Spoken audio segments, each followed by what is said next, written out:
बिहार में ज्यादातर लोगों को लगता है कि यहाँ जाति की जो व्यवस्था है उसी वजह से ये सारी परेशानी है। बिहार में रहने वाला हर व्यक्ति जाति के आधार पर वोट करता है, इसलिए विकास नहीं हो रहा है। मैं इस बात को सिरे से खारिज करता हूँ। मैंने देश के अलग अलग हिस्सों में काम किया है। जाति समाज की एक बड़ी सच्चाई है, बिहार में भी एक बड़ा मुद्दा है। और जैसे दूसरे राज्यों में जाति की भूमिका चुनाव में, राजनीति में है, वैसे बिहार में भी है। ऐसा नहीं है कि उत्तर प्रदेश में, गुजरात में, कर्नाटक, आंध्र प्रदेश में जातियों की भूमिका नहीं है। और ये भी नहीं है कि बिहार में हर चीज जाति पर ही हो रहा है, क्योंकि अगर हर चीज जाति पर ही बिहार में होता तो नरेंद्र मोदी के भाजपा को, नरेंद्र मोदी जी को बिहार में वोट कैसे मिलता। नरेंद्र मोदी के जाति का तो एक आदमी भी बिहार में नहीं रहता है। कई लोगों को लगता है कि सिर्फ जाति के आधार पर ही वोट पड़ता है, तो फिर यहाँ रहने वाले 20% मुसलमान आरजेडी को क्यों वोट दे रहे हैं? वो तो उनकी जाति की पार्टी नहीं है।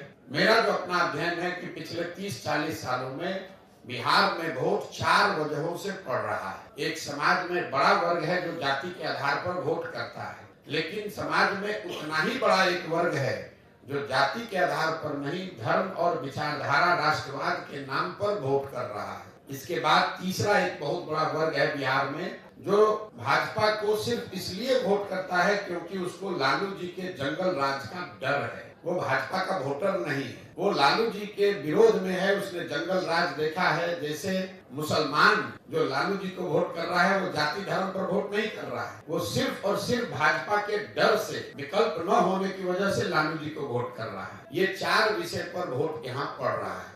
तो मैं इसको एक शब्द में कहता हूँ, राजनीतिक बंधुआ मजदूरी। बिहार के लोगों की दुर्दशा का कारण है राजनीतिक बंधुआ मजदूरी।